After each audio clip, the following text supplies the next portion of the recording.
अवधूत गीता 7वां अध्याय।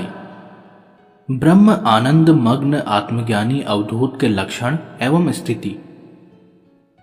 अवधूत श्री दत्तात्रेय जी बोले, गलियों में गिरे गिरे कपड़ों की बनी हुई गुदड़ी धारण करने वाला, पुण्य पाप से रहित मार्ग पर चलने वाला, शुद्ध चित्त वाला तथा ब्रह्म आनंद के रस में मग्न अवधूत नग्न होकर एकांत स्थान में स्थित रहता है।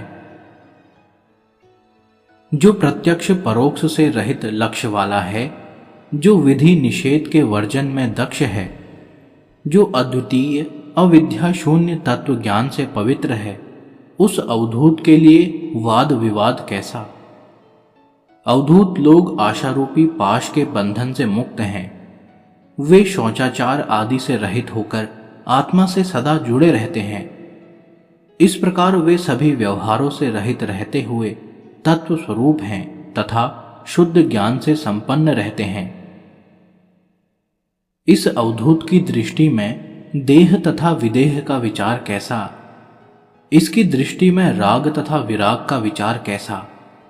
वह निर्मल, निश्चल तथा आकाश के समान व्यापक रूप वाला है। वह स्वयं स्वभावतः आत्म तत्व स्वरूप है। जहां तत्व ज्ञान प्राप्त हो गया, वहां साकार निराकार रूप अरूप की क्या बात हो सकती है। जिसे परम आकाश भाव व्याप्त है, उसे सांसारिक विषयों का प्रपंच कैसे स्पर्श कर सकता है। वह ब्रह्म स्वरूप अवधूत आकाश तुल्य शाश्वत तथा हंस रूप है। वह परम तत्व विशुद्ध मायामल से रहित तथा हंस रूप है। इस प्रकार इस आत्म स्वरूप अवधूत में भेद विभेद एवं बंध विबंध का विकार तथा भेद किस प्रकार हो सकता है। एकमात्र आत्म तत्व ही शाश्वत तथा सर्वरूप है। उसमें संयोग वियोग तथा अहंकार कैसे हो सकते हैं। इस प्रकार जब वह परम शाश्वत स्वरूप है, तो फिर उसमें सार असार कैसा। केवल आत्म तत्व ही अज्ञान रहित सर्वरूप आकाश के समान व्यापक एक रस तथा शुद्ध है।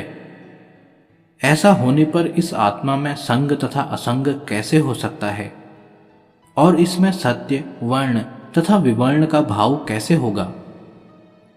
वह आत्मज्ञानी अवधूत योग तथा वियोग से रहित योगी है एवं भोग तथा विराग से रहित भोगी भी है।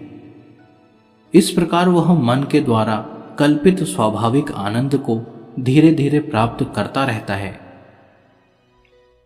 ज्ञान तथा अज्ञान से तथा द्वैत अद्वैत की भावना से निरंतर युक्त योगी इस संसार में कैसे मुक्त हो सकता है। स्वभाव से ही राग रहित योगी शुद्ध अज्ञान रहित आत्म आनंद का भोग कैसे कर सकता है। वह आत्म तत्व खंड तथा अखंड के भाव से रहित है। वह संसर्ग विसर्ग के भावों से भी रहित है। इस प्रकार इस आत्म तत्व में सार तथा विसार कैसे हो सकते हैं। यह समरस परम तत्व स्वरूप तथा आकाश के समान व्यापक आकार वाला है। योगी निरंतर समस्त प्रपंचों से रहित होकर आत्म तत्व में लीन रहता है। वह संपूर्ण तत्वों से रहित होकर जीवन मुक्त है। ऐसी स्थिति में उसका जीवन और मरण कैसे हो सकता है। इसी प्रकार उसे ध्यान तथा ध्यान का अभाव किस प्रकार हो सकता है। यह संपूर्ण जगत प्रपंच इंद्रजाल तथा मरुदेश में मृग मरीचिका के जल के समान मिथ्या है। अविनाशी परिपूर्ण तथा एकमात्र कल्याण स्वरूप आत्म तत्व ही सत्य है। हम लोग धर्म से लेकर मोक्ष पर्यंत चारों पुरुषार्थों के प्रति कामना रहित हैं। विद्वान लोग राग तथा विराग की कल्पना किस प्रकार करते रहते हैं।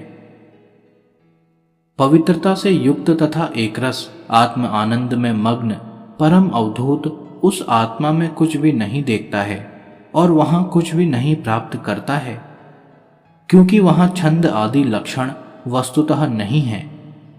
वह अवधूत एकमात्र परम तत्व का ही कथन करता है।